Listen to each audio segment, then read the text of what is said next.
ଦୀପକ ଆଜ୍ଞା ଆରେ କେକ୍ ଗୁଡ଼ା କେତେ ଲେଖାରେ?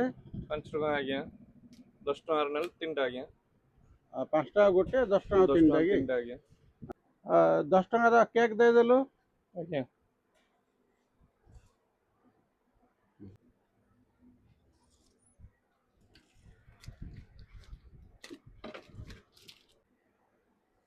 ନିଅନ୍ତୁ ଆଜ୍ଞା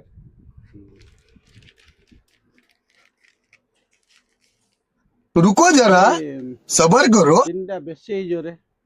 ଗୋଟେ ନେଇଯା ମତେ 5 ଟଙ୍କା ଫେରେ ଦେ। ଆଜ୍ଞା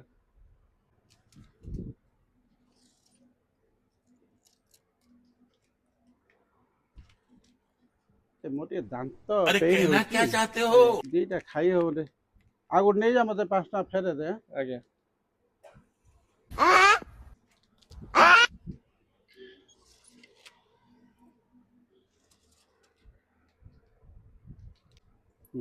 ହଉ ମୁଁ ଆସୁଛି ଆଁ। ଆଜ୍ଞା ଆଜ୍ଞା ଆଜ୍ଞା ଆଜ୍ଞା ଆଜ୍ଞା खत्म। Bye bye tata goodbye गया।